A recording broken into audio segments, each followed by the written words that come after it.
안녕하세요. 들꽃 야담입니다. 오늘은 업어 키운 도련님의 비밀을 들려드리겠습니다.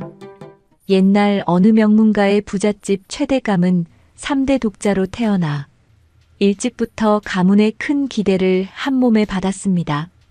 그런데 혼인한 지 10년이 훌쩍 지났음에도 이 집안에 염원인 후사가 생기지 않았지요.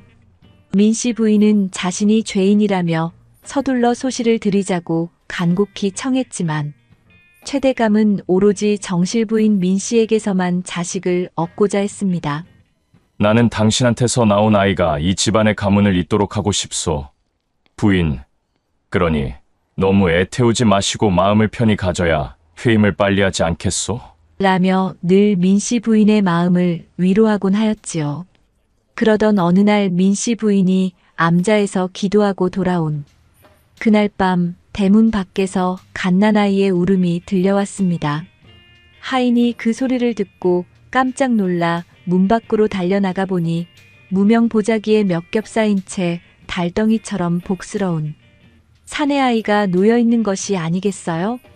하인이 조심스럽게 안고 들어오자 최대감 부부는 깜짝 놀라면서 아기를 보자 민씨 부인은 어머, 참 복스럽게도 잘생겼구나. 대감, 아무래도 부처님께서 우리에게 보내주신 아이인 것 같습니다. 거둬들여 잘 키우시지요. 라며 반갑게 아이를 바라보았습니다. 최대감은 이 상황이 당황스럽고 어찌할 바를 몰라 안절부절하고 있는데 부인의 간곡한 설득으로 받아들이기로 하였지요. 그럽시다. 아무래도 당신이 부처님께 시주하고 돌아온 선물인 것 같소. 하고 감탄을 금치 못했습니다. 그날 밤 대감 부부와 하인들은 갓난아이의 울음소리를 달래며 분주히 움직였습니다. 어떻게 우리 집에 이런 아이가 들어왔을까? 하고 부인은 감격스러웠지만 한편으로 막 태어난 아기의 젖을 어떻게 먹이느냐가 문제였습니다. 부인은 아이를 낳아본 적이 없어 젖이 돌리가 없어서 당장 젖을 먹일 사람이 필요했어요. 결국 불이 나게 하인들을 시켜 젖을 먹일 유모를 급하게 구하기로 했지요. 마을에는 간혹 부잣집에 젖동량을 해주는 안악들이 있긴 하지만 어찌됐든 대감집에 계속 상주하며 젖을 먹이고 키워줄 유모가 필요했습니다. 다음 날 아침 수소문 끝에 사람들의 추천으로 몇몇 여인이 자청하여 대감집 문을 두드렸으나 대체로 아기 낳은 지 오래되어 젖이 말랐거나 사정이 여의치 않았습니다. 모두가 지쳐갈 즈음 허름한 옷차림을 한 여성이 대문 앞에 조심스레 나타났습니다. 혹시 유모를 구한다고 하여왔사옵니다만 저는 이 근처 작은 마을에 사는 여주댁이라 합니다. 목소리는 차분했으며 태도가 조심스러워 보였습니다. 하인들이 영문을 물어보자 여주댁은 갓 태어난 아기를 잃은 지 얼마 되지 않아 아직은 젖이 남아 있습니다. 아기를 잃어 크게 상심했는데 혹여 다른 아이에게라도 젖을 물릴 수 있다면 조금은 위안이 되지 않을까 싶습니다. 라고 조용히 대답하였지요. 부잣집답게 까다로운 조건이 몇 가지 있기는 했지만 한시가 급한 상황이었던 터라 민씨 부인은 직접 여주댁을 불러 이야기를 나누어 보았습니다. 여주댁은 외양은 허름했으나 말투가 온화하고 눈빛이 어지럽으며 무엇보다 지금 당장 젖을 줄 수 있다는 점이 부인을 사로잡았습니다. 아기가 한창 배가 고플 텐데 지금 곧 젖을 물려줄 수 있겠는가? 민씨 부인이 간청하듯 묻자 여주댁은 흔쾌히 고개를 끄덕였습니다. 아기를 품에 안은 여주댁은 아주 능숙한 손길로 아이를 달랬습니다. 울고 있던 아기는 이내 울음을 그치고 열심히 쪽쪽 빨아 젖을 먹었지요. 이를 지켜보던 최대감 부부와 하인들은 서로를 쳐다보며 만세라도 부를 듯 기뻐하였습니다. 이 여인이야말로 하늘이 내려준 구세주라고 생각했지요. 이렇게 하여 허름한 차림새이긴 하지만 한편으로는 고상하고 차분하며 성실해 보이는 여주댁이 최대 감집 유모로 들어오게 되었습니다. 집안 어른들은 모두 하늘이 아이를 내려주시더니만 함께 돌봐줄 은인도 보내셨구나. 하고 안도했습니다. 부디 이 아이를 정성껏 잘 보살펴 주시게 우리 집안의 소중한 복덩어리라네. 최대감이 특별히 당부하자 여주댁은 깊이 허리 숙여 예를 올리며 조용히 대답했습니다. 소인은 그저 주어진 역할에 최선을 다하겠습니다. 도련님을 건강하고 안전하게 잘 보살피겠습니다. 그렇게 갓난아기와 유모가 최대감 집에 들어온 날, 마당에는 따스한 볕이 반기기라도 하듯 포근하게 쏟아졌고 민씨 부인은 넝쿨째 들어온 행운의 한박웃음을 감추지 못했습니다. 평소 무겁던 집안 공기도 어둠을 밝히는 보름달처럼 환해져 커다란 경사가 난 집 분위기였지요. 최대감은 곧 유명한 한학자에게 특별히 의뢰하여 돌을 일깨우고 학식이 풍부하다는 뜻을 가진 도식이라고 아이의 이름을 지었습니다. 도식은 하루가 다르게 무럭무럭 건강하게 성장하였지요. 최대감 부부는 도식의 재롱에 매일 웃음꽃을 피우며 시간 가는 줄도 모르게 행복한 나날을 보냈습니다. 집안은 온통 아기의 깔깔 웃는 소리로 울려 퍼졌고 한동안 잊고 지냈던 옛 정치와 사랑이 다시 살아나는 듯 했습니다. 도식이 3살쯤 되는 어느 날 민씨 부인이 말하였어요. 도시가 네, 어머니. 이제 도시기가 젖도 뗄 겸 밤에는 이 어미하고 잠을 자는 것이 어떻겠니? 그러자 옆에 있던 유모가 화들짝 놀라며 마님, 도련님은 아직 밤에 기저귀도 갈아주어야 하고 가끔 젖을 찾는지라 마님께서 번거롭고 힘드실 겁니다. 아직은 소인과 함께 있는 것이 더 좋을 듯합니다. 여주댁, 뭘 그리 화들짝 놀라는가? 이제 슬슬 젖도 떼고 기저귀도 떼는 연습을 해야 하지 않겠는가? 도시가 어떠니? 어미하고 자겠니? 어머니 저는 싫사옵니다. 유모하고 자야 배가 고프면 젖을 먹지요. 도식의 솔직한 말에 민씨 부인은 내심 섭섭해하며 말하였지요. 도시기는 이 어미보다 유모가 더 좋구나? 어미가 서운하구나. 여주댁은 회심의 미소를 살짝 지었지요. 도식에게서 한치의 눈도 팔지 않고 돌봐주는 여주댁의 보살핌과 최대감 부부의 애지중지 넘치는 사랑 속에서 무럭무럭 자랐지요. 세월이 흘러 도식은 7살이 되어 건넌 마을 소문난 학당에 다니게 되었습니다. 대감집 애지중지 외아들이다 보니 머슴 춘복이가 매일 업고 다녔는데 그러다 보니 학당이 끝난 뒤에도 도식은 친구들과 놀 시간이 없었습니다. 친구들과 놀아보는 것이 소원이었던 도식은 어느 날 마음껏 놀 수 있는 시간을 벌기 위해 꾀를 내기로 했지요. 늘 자신의 옆을 지키고 있는 춘복이를 떼어내는 방법을 구상해냈답니다. 춘복아, 오늘 점순이가 감자를 캔다고 하더구나. 춘복이 내가 가서 도와주거라. 도식은 춘복이가 여종 점순이를 은근히 마음에 두고 있다는 사실을 눈치채고 있었지요.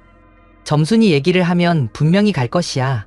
하는 생각에 속으로 작전을 짠 것입니다.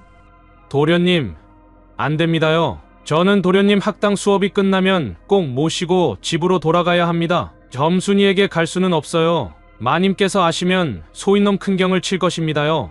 도식은 춘복의 말에 아랑곳하지 않고 더욱 달콤하게 말했지요. 춘복아, 점순이가 그 많은 감자를 혼자서 캐려면 얼마나 힘들겠니? 내가 오면 점순이가 얼마나 좋아하겠느냐? 나는 이제 혼자서도 충분히 집에 갈 수 있단다. 그리고 학당 친구들도 있으니 함께 가면 되지 않겠느냐? 내 걱정은 말고 어서 점순이 감자 캐는 걸 도와주고 오너라. 춘복은 귀가 솔깃해졌습니다.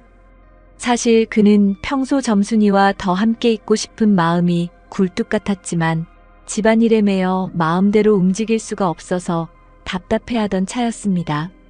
언젠가 기회가 있을 때 점순에게 마음을 두고 있다고 고백하고 싶었지만 시간이 나지 않았지요. 춘복은 잠시 망설이다가 결국 마음을 바꾸었습니다. 그럼 도련님 약속하셔야 합니다. 학당이 끝나는 대로 곧장 집으로 돌아가실 거죠? 소인은 점순이 감자 캐는 걸 도우러 가겠습니다요. 그래, 약속할게. 속으로 아싸 를 외치던 도식은 친구들과 신나게 놀 수 있다는 생각에 콧노래까지 흥얼흥얼했습니다.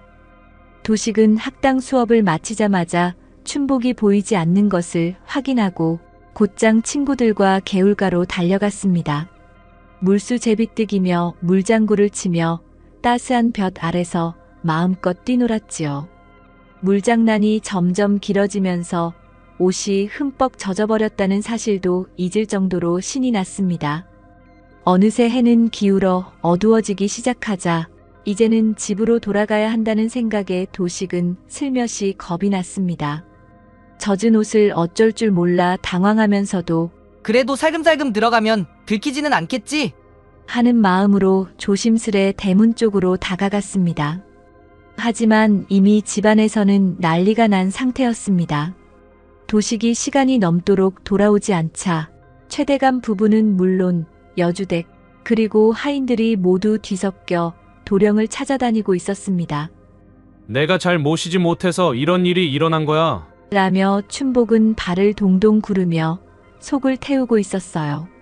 결국 흠뻑 젖은 옷차림으로 슬쩍 마당을 통과하려던 도식이 애타게 문 앞을 서성이던 최대감과 맞닥뜨리고 말았습니다. 도시가 어찌된 일이냐? 어디서 이 꼴로 돌아온 것이야? 이렇게 늦도록 소식이 없으면 집에서 걱정한다는 사실을 잊은 것이냐? 죄송합니다. 아버님, 오랜만에 벗들과 재미나게 놀다 보니 정신이 없어서 그만 이렇게 늦고야 말았습니다. 소자 합당한 벌을 받겠사옵니다. 그래, 춘복이를 점순이에게 보낸 것도 친구들과 놀기 위함이었더냐? 네, 아버님. 맹랑하구나. 오늘 일은 그냥 묵과할 수 없으니 어서 회초리를 갖고 오너라. 최대감은 도식의 종아리를 걷게 하여 회초리로 세차게 내려쳤습니다. 도식은 참았던 울음을 터뜨렸습니다. 울음소리가 온 집안에 퍼지자 이를 지켜보던 사람들은 모두 안타까워했습니다. 더 이상 지켜볼 수 없다는 듯 춘복은 무릎을 꿇고 대감마님, 도련님은 아무 죄가 없습니다. 소인을 벌하여 주십시오. 소인이 도련님을 잘못 모신 죄이옵니다요. 춘복이 자기 잘못이라고 목 놓아 울면서 도식을 옹호했지만 최대감은 도식의 종아리를 더 세차게 내리쳤답니다. 그 모습을 멀찍이서 지켜보는 여주댁은 차마 최대감 앞에 나서지 못하고 안타까워 눈물만 줄줄 흘렸습니다. 차라리 내가 대신 맞고 끝낼 수 있다면 좋으련만. 하는 생각으로 당장이라도 뛰어들어 말리고 싶었지만 최대감의 노여움은 쉽게 가라앉질 않았습니다. 안타까워하는 여주댁을 옆에서 물끄러미 바라보던 수원댁이 말하기를 아니 여주댁이 도련님 엄마 같네. 아무리 젖을 물려 키웠다고 그리 안타까워 울 수 있는가? 라며 여주댁을 힐긋힐긋 보며 침몰아도 되냐는 듯 의심스러운 눈초리로 쳐다보았지요. 그날 밤 희미한 등잔불 아래에서 이불을 뒤집어 쓴 채로 도식은 종아리를 어루만지며 고통을 삼키고 있었습니다. 그런데 조용히 문 열리는 소리가 들리더니 여주댁이 약그릇을 가지고 들어왔습니다. 도련님, 약 발라드리러 왔어요. 도식은 애처로운 눈으로 여주댁을 쳐다봤고 애틋한 연민이 서려 있는 듯 부드러운 표정을 지어 보였습니다. 도련님, 많이 아프시지요? 앞으로는 학당 수업이 끝나면 곧장 집으로 돌아오셔야 합니다. 제 마음이 이리 아픈데 대감마님과 안방마님 심정은 얼마나 애가 타겠습니까? 그러면서 여주댁은 조심스럽게 종아리 상처 위를 부드럽게 발라주었습니다. 도련님은 훗날 훌륭한 분이 되셔야 합니다. 좋은 부모님 곁에서 얼마나 풍족하게 지내고 계십니까? 부디 이번 일을 교훈 삼아 더 이상의 실수는 없도록 하셔야 합니다. 도식은 그 말을 듣고 고개를 숙인 채 낮은 목소리로 대답했습니다. 오늘은 정말 친구들과 실컷 놀고 싶었어요. 이제는 놀고 싶어도 참고 학당 공부도 열심히 하여 부모님의 기대에 어긋나지 않도록 더욱 노력할게요. 도식의 어르스러운 대답에 여주댁은 눈시울이 뜨거워졌습니다. 우리 도련님이 벌써 이렇게 성장하였다니 도련님은 훌륭하게 잘 크실 거예요. 도식은 여주댁의 따뜻한 위로에 순간 울컥했습니다. 걱정을 끼쳐 죄송합니다. 유모, 이제부터 정말 잘할게요. 여주댁은 살짝 미소를 지으며 도련님, 오늘은 이 유모가 옆에서 함께 자드릴까요? 라며 청하자 도식은 기다렸다는 듯이 오늘은 오랜만에 유모 품에서 자면 좋을 것 같아요. 참으로 오랜만에 여주댁의 품으로 들어간 도식은 아픔도 잊은 채 새근새근 포근한 잠이 들었지요. 그렇게 세월이 흘러 어느덧 도식이 청년이 되었답니다. 한문과 경전, 과거 시험 준비에 한창 열을 올리던 도식은 늦은 밤까지 이어지는 공부 탓에 자꾸만 졸음이 몰려왔지요. 도식은 머리를 맑게 할 겸 밖으로 나갔습니다. 칠흑같이 어두운 밤 다들 고요히 잠들어 있는 시간에 싸늘한 바깥 공기에 정신을 가다듬으려 도식은 마당을 거닐고 있었습니다. 그러다 우연히 부모님이 머무는 안채 근처를 지나게 되었지요. 마침 방문이 살짝 열려 있어 불빛이 새어나오는 틈으로 부모님의 대화가 밖으로 새어나왔습니다. 아주 조용히 그러나 또렷하게 들려오는 말소리에 도식은 걸음을 멈추었어요. 우리 도식이가 의젓하게 잘 자라주니 얼마나 감사한지 모르오. 처음 업둥이로 데려왔을 때만 해도 과연 이 아이가 우리 가문을 빛낼 수 있을까 걱정도 컸다오. 그러게 말입니다. 보자기에 쌓인 채 대문 밖에 버려져 울던 아이가 이렇게 건강하고 듬직하게 자라서 과거 시험까지 준비하다니요. 이 모두가 부처님의 뜻이 아니겠습니까? 도식은 업둥이라는 말에 가슴이 쿵쾅 내려앉았습니다. 늘 부모님 곁에서 아낌없는 사랑을 받으며 이 집안을 이어나갈 존재임을 굳게 믿었는데 도대체 무슨 소리인지 머리가 혼란스러웠습니다. 처음 집안으로 들여올 때는 어느 가문의 자식인지 몰라 걱정했는데 지금 보니 예절이며 글공부며 어느 하나 빠지는 것 없으니 참으로 기쁘기만 하오. 장원급제하여 훗날 큰 자리에 올라 가문을 빛낼 게 분명하오. 그러게 말이에요. 비록 친자식은 아니더라도 친자식 이상으로 키웠으니 도식이가 훗날 훌륭하게 학문을 펼치고 가문을 빛낸다면 더할 나위 없이 기쁜 일이지요. 몸이 굳은 채로 얘기를 듣고 있던 도식은 자신이 업둥이이고 친자식이 아니라는 말에 그제야 부모님의 말씀이 무슨 뜻인지 깨닫게 되었지요. 이 집안의 혈육이 아니라 보자기에 쌓여 대문 밖에 버려진 아이였다는 사실을 알게 된 것이지요. 도식은 엄청난 충격으로 온몸이 얼어붙어 한동안 움직일 수 없었습니다. 얼마나 시간이 지났을까 후들거리는 다리로 겨우겨우 발을 옮겨 자신의 방으로 돌아온 도식은 내가 업둥이라니. 지금 부모님이 내 친부모가 아니었다니. 혼란스러운 생각들이 도식의 머릿속을 맴돌았습니다. 부모님과의 행복했던 기억들이 주마등처럼 지나가면서 두 손으로 귀를 막고 머리를 흔들며 자리에 주저앉아 애써 감정을 추스르려 했습니다. 어떡하지? 앞으로 어떻게 해야 할지 막막하기만 하였습니다. 풍운의 꿈을 그리며 스스로 결심했던 과거 시험 준비, 늘 다정하고 포근한 미소로 사랑을 주는 부모님의 모습, 갓난아기를 버린 친부모에 대한 궁금증 등으로 머릿속은 온통 복잡하기만 했습니다. 부모님께서는 나에게 진정한 사랑을 주셨는데 눈시울이 점점 붉어져 잠을 청할 수가 없었지요. 도식은 자신에 대한 정체성과 가문에 대한 자신의 역할, 그리고 부모님에 대한 감정을 어떻게 정리해야 할지 고민에 빠졌지요. 또한 곧 닥쳐올 과거 시험을 앞두고 있었으니 엄습하는 무게는 한층 더 무거웠습니다. 출생의 비밀을 알게 된 뒤로 도식은 생각이 복잡해져 며칠을 잠을 이루지 못했습니다. 결국 도식은 혼란스러운 감정을 추스르지 못하고 괴로움을 잊기 위해 홍등가를 드나들며 기생들과 술에 취해 방탕한 생활을 이어갔답니다. 그리하여 도식은 순간의 위안을 얻었지만 가문의 품위를 해친다는 사실도, 술이 깨면 더 깊은 허무함이 밀려온다는 것도 깨닫지 못했습니다. 누가 날 낳았는지, 어디에서 왔는지 아무도 모른단 말인가?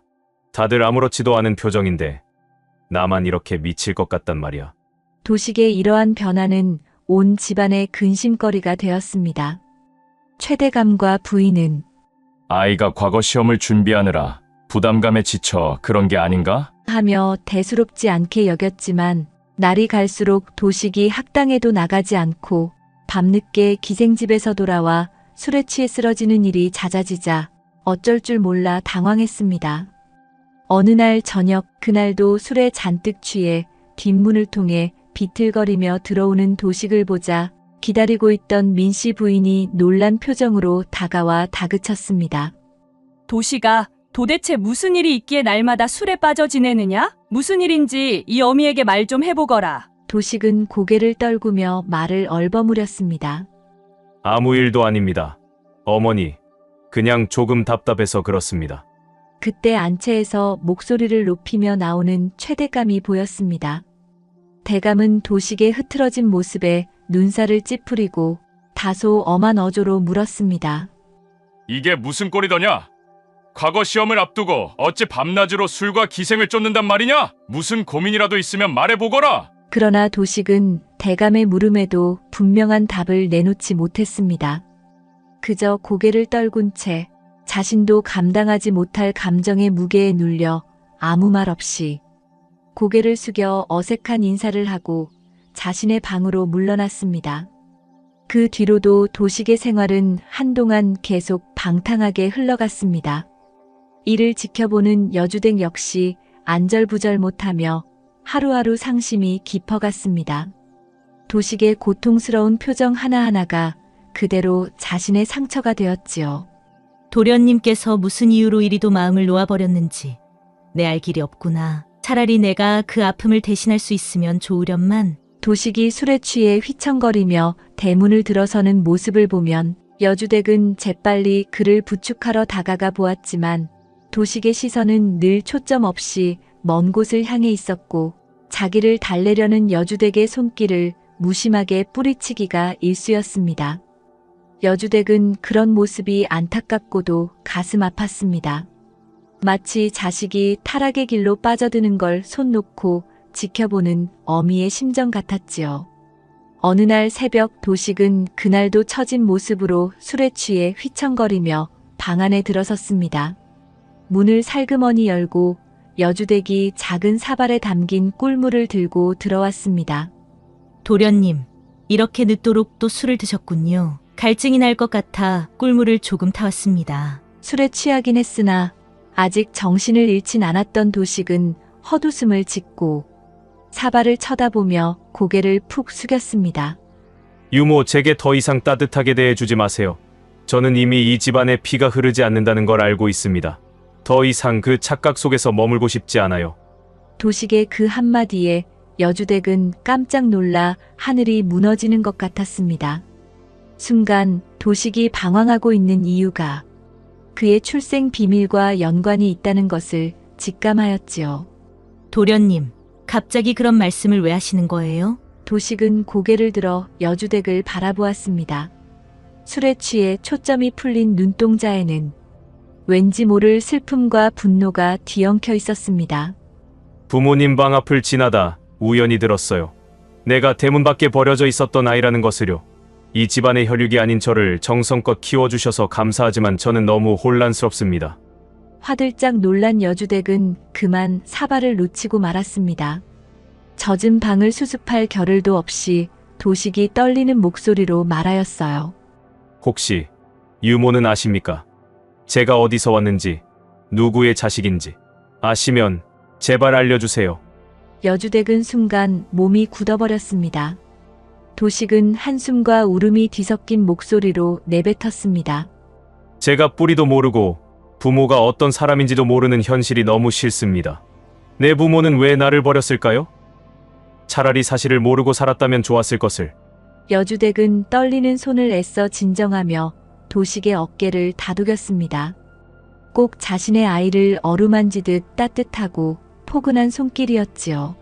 도련님, 아마도 버린 것이 아니고 더 좋은 댁에 보내드렸을 거예요. 도련님은 이 집안의 훌륭한 아드님이십니다. 가문의 위신과 채통을 잃으면 대감 어른과 부인 마님께서 얼마나 속상하시겠어요? 이 집안에서 도련님을 아끼는 마음은 모두가 피를 나눈 가족처럼 진실하답니다. 그것만은 믿어주세요. 도식은 결국 한숨과 함께 고통스러운 표정으로 고개를 떨구었습니다. 여주댁이 조용히 흘린 눈물이 바닥에 떨어지자 도식은 복받치는 서름에 여주댁의 가슴에 얼굴을 묶고 흐느꼈습니다. 그렇게 두 사람은 한동안 말없이 서로의 슬픔과 아픔을 나누었습니다. 다음 날 밤 도식은 그날도 어김없이 한껏 취해 적막한 방 안에 홀로 앉아 있었습니다. 그때 숨죽인 발소리가 문 밖에서 들려왔지요. 곧 방문이 천천히 열리더니 여주댁이 굳은 모습으로 들어왔습니다. 평소의 온화한 표정과는 달리 그녀의 눈빛에는 무언가 중대한 각오를 한 듯한 표정이었습니다. 아니, 유모. 이 늦은 시간에 무슨 일로? 한 걸음 다가온 여주댁은 도식의 곁에 조용히 앉았습니다. 그녀는 한숨을 고른 뒤 떨리는 목소리로 말을 꺼냈어요. 도련님, 어느 마을에 가난하지만 매우 기계가 넘치는 선비가 살았답니다. 그런데 그 선비가 모함으로 인해 영무에 휩싸이는 바람에 억울하게 죽임을 당했지요. 혼이 난 지 얼마 되지 않아 정을 붙일 겨를도 없이 세상에 의지할 사람이라곤 하나뿐인 서방님을 잃게 된 아내는 이미 뱃속에 아이를 가지고 있었어요. 여주댁의 얘기가 깊이 심금을 울리고 있어 도식은 취했어도 귀를 기울이지 않을 수 없었습니다.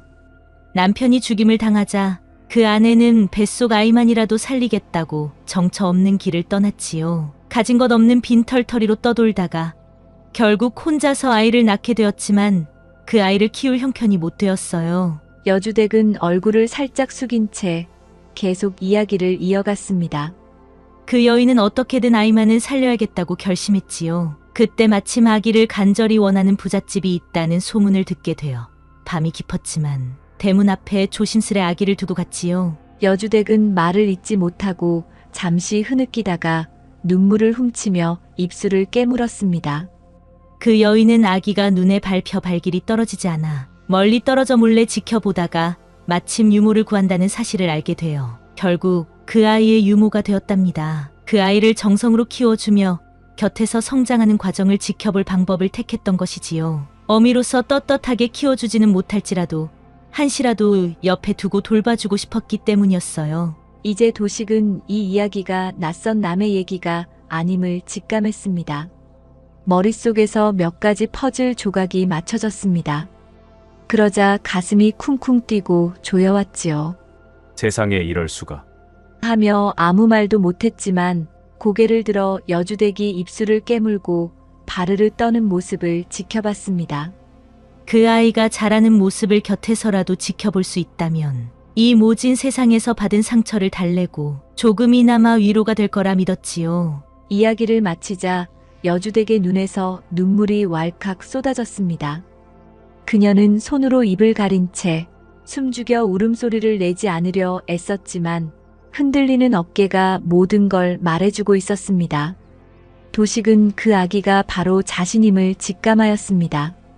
모든 궁금증이 풀려 확실히 깨닫게 되자 너무나도 큰 충격에 도식은 말없이 여주댁을 바라보다가 자신도 모르게 여주댁의 품으로 와락 안겨서 하염없이 눈물을 흘렸어요. 유모. 아니, 어머니. 도식은 그저 울분인지 서글픔인지 모를 뜨거운 눈물을 떨구었습니다. 아무런 대답도 필요 없는 순간 둘은 서로가 가진 상처를 마주한 채 더 이상의 위선도 숨김도 없이 하염없는 눈물만 흘렸습니다. 도식과 여주댁 사이에는 그동안 다 못한 모자간의 정이 느껴졌습니다. 도식은 한참이나 흐느끼다 눈물 섞인 목소리로 조심스럽게 말했어요. 제게 진실을 알려주셔서, 그리고 제가 지금까지 무탈하게 클 수 있도록 곁에서 지켜주셔서 정말 감사합니다. 여주댁은 미안한 감정과 마음의 짐을 덜게 된 듯 도식의 손을 꼭 잡고 미소를 짓다가도 감정이 복받쳐 다시 울먹였습니다. 도련님은 그냥 도련님이 아니었습니다. 제 삶이 전부였고 남 부러울 것 없이 잘 자라주는 모습으로 얼마나 행복하고 즐거웠는지 도련님을 키우는 내내 이 어미는 더 바랄 것이 없었답니다. 부디 이 어미를 용서하고 잘 살아주십시오. 제가 바라는 건 오직 도련님이 훌륭하게 자라주시는 것뿐입니다. 그날 밤 오랜 비밀이 벗겨지면서 남모르는 출생의 비밀에 갇혀 더 이상 방황만 하는 아이가 아니라 자신의 곁을 지켜주었던 진짜 어머니의 사랑이 있었음을 알게 된 도식은 그 보답의 길은 집안의 기대를 저버리지 않는 것이라 깨닫게 되었습니다. 모자는 서로의 손을 꼭 맞잡은 채 조용히 새벽을 맞이했습니다. 그 여명은 슬프면서도 새로운 출발을 예고하는 따뜻한 순간이었습니다. 날이 밝자 도식은 최대감과 부인을 찾았습니다. 그동안 방탕한 생활을 해온 것은 물론이고 부모님께 큰 심려를 끼쳐드린 것이 죄스러워 머리를 조아려 용서를 구했지요. 아버님, 어머님, 소인이 그동안 정신을 차리지 못하고 부모님과 가문을 욕보인 죄에 용서를 구하고자 합니다. 그동안 방탕한 생활을 한 저 자신이 부끄럽습니다. 부디 지난날의 불충을 용서해 주십시오. 최대감과 부인은 뜻밖의 일에 의아한 표정으로 도식을 바라보았어요. 하지만 그들이 누구보다 애타게 걱정하고 기다려왔던 옛날의 모습으로 돌아온 아들을 확인하자 안도의 눈물을 흘렸습니다. 민씨 부인은 도식을 와락 껴안으며 우리 아들 도시가 내가 이렇게 마음을 돌이켜 주어 참 고맙구나. 앞으로는 스스로를 아끼고 우리에게도 큰 기쁨이 되어다오. 최대감 역시 감격하여 반겼습니다. 그래, 그리 마음먹었다면 이젠 묵은 때를 깨끗이 씻고 과거 시험 준비에 전념하도록 하여라. 그간의 잘못을 뼈아픈 교훈으로 삼아 다시는 헛된 일로 정신을 놓지 말 거라. 도식은 부모님 앞에서 다시 한번 깊은 절을 올리고 부끄러웠던 지난날을 반성하며 새로운 다짐을 했습니다. 도식은 다시 학당과 서실을 오가며 과거 시험 준비에 매진했습니다. 내가 이 세상에 태어난 목적과 그 은혜에 보답할 길은 오직 학문에 매진하여 과거 시험에 장원급제하는 것이리라. 다짐하고 또 다짐하였습니다. 시간이 흘러 도식은 과거 시험에서 뛰어난 실력을 발휘해 장원급제하였습니다. 최대감과 부인은 기쁨에 겨워 며칠간 잔치를 열어 기쁨을 나누었지요. 여주댁은 마당 한편 나무 아래에 서서 조용히 도식을 바라보며 감격의 눈물을 삼켰어요. 자랑스러운 아들을 보고 있었지요.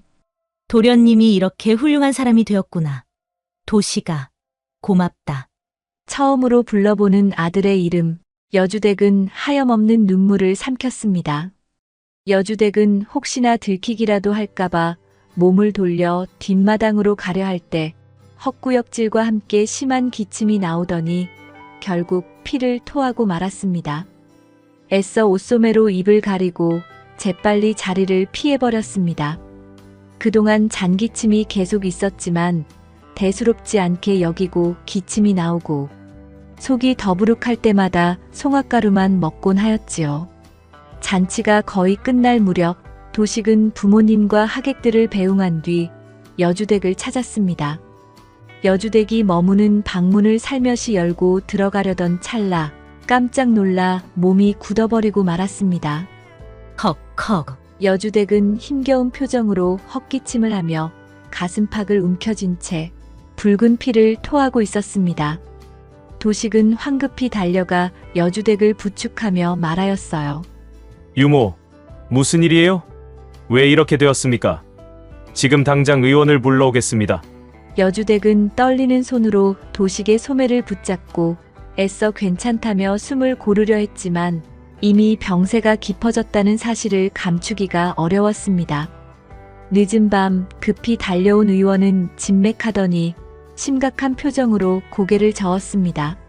기침이 심하고 혀를 토해내는 것으로 보아 심장이 크게 상해 있습니다. 위장과 폐 부분에 오래된 병이 퍼져서 손을 쓸 수가 없습니다. 생명을 부지할 시간이 그리 길지 않을 듯합니다. 의원은 약을 쓴다 해도 얼마 남지 않았다는 냉혹한 답만 되풀이했습니다.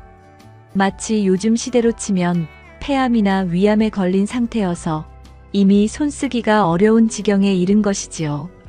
하늘이 무너지는 듯한 충격을 받은 도식은 스스로를 자책했습니다. 그동안 어머니께서 간간히 기침할 때마다 대수롭지 않게 생각했었는데 내가 알아차리지 못했구나. 라는 죄책감이 엄습했습니다. 도식은 다음 날 부모님을 찾아갔습니다. 그 자리에서 여주댁이 바로 자신의 생모임을 밝히고 큰 병을 얻어 얼마 남지 않은 삶을 그녀의 곁에서 극진히 모시고 싶다는 뜻을 전하였습니다. 최대감 부부는 화들짝 놀랐지요. 도식이 업둥이었다는 사실을 알았다는 것도 그렇고 유모가 친모였다는 사실에 믿을 수 없다는 표정이었습니다. 결국 자초지종을 도식과 여주댁에게서 모두 듣게 된 최대감 부부는 모든 것을 감수하고 자신을 헌신한 여주댁에게 큰 감명을 받았습니다. 그렇다면 더 이상 숨길 것도 없구나. 이 집안 식구 모두에게 알리고 여주댁을 편히 보살피자꾸나. 어미와 자식이 어떻게든 다시 만나 인연을 잇게 된 것도 기쁜 일이 아니더냐. 도시가 여주댁을 어머니라고 부르도록 하여라. 우리가 너를 위해 무엇인들 못해주겠느냐. 여주댁이 편히 머물 수 있도록 최선을 다하자꾸나. 그리하여 여주댁은 유모가 아닌 도식의 친어머니로서 최대감의 한 식구가 되어 더 큰 대우를 받으며 생활하게 되었습니다. 의원을 거의 상주시키다시피 하여 상태를 살피고 보양식과 약 처방도 아끼지 않았지요. 쇠약한 몸으로도 여주댁은 도식을 볼 때마다 두 손을 꼭 잡고 그냥 부드러운 표정으로 웃기만 하였지요. 그때마다 도련님, 아니 아들아. 내가 이렇듯 훌륭하게 자라주어 나는 더 이상 바랄 게 없구나. 이제야 진정한 어미와 자식이 되었으니 이 어미는 한없이 행복하단다. 고했지요. 도식은 주어진 시간이 길지 않다는 것을 알기에 시린 가슴을 내색하지 않고 더욱 정성을 다하여 어머니 곁을 지켰습니다. 야속하게 병은 더욱 빠르게 진행되어 여주댁의 증상은 급속도로 악화하였고 거의 움직일 수 없게 되었을 무렵 배시시 미소를 지으며 도식의 손을 꼭 잡고 마지막 인사를 건넸습니다. 아들아, 이렇게 버틸 수 있었던 건 모두 너의 덕이란다. 내 남은 생이 짧아도 너의 얼굴 보며 지냈으니 여한이 없구나. 여주댁의 눈에 눈물이 글썽거리자 도식은 끝내 절규하며 흐느껴 울었습니다. 최대감 부부도 함께 울먹이며 마지막 이별의 순간을 함께 하였습니다. 결국 여주댁은 모두가 지켜보는 가운데 조용히 눈을 감았습니다. 짧은 생이었지만 가장 소중한 아들을 평생토록 지켜볼 수 있었기에 행복한 삶이었지요. 도식과 최대감 부부는 비통한 마음을 가라앉히고 온 정성을 다해 장례를 치렀습니다. 여주댁을 최씨 가문의 선산에 모시는 데에 이견이 없었습니다. 도식은 여주댁의 무덤 앞에 깊이 절을 올리며 마음속으로 다짐했습니다. 어머니, 저를 낳아주시고 그 험난한 세월 키워주시며 이제라도 어머니를 알게 되었으니 아들의 성공과 행복을 보시면서 이젠 편히 쉬시길 바랍니다. 남은 삶은 어머니의 뜻을 잊지 않고 바르고 훌륭하게 살겠습니다. 어느새 도식의 눈에서는 주르륵 눈물이 흘렀습니다. 비록 남의 집에 업둥이로 보냈지만 자식을 자식이라 부르지 못하고 키워내야 했을 어머니의 희생은 오늘을 살아가는 우리 어머니들이 자식을 사랑하는 마음을 기리는 들꽃야담의 이야기였습니다.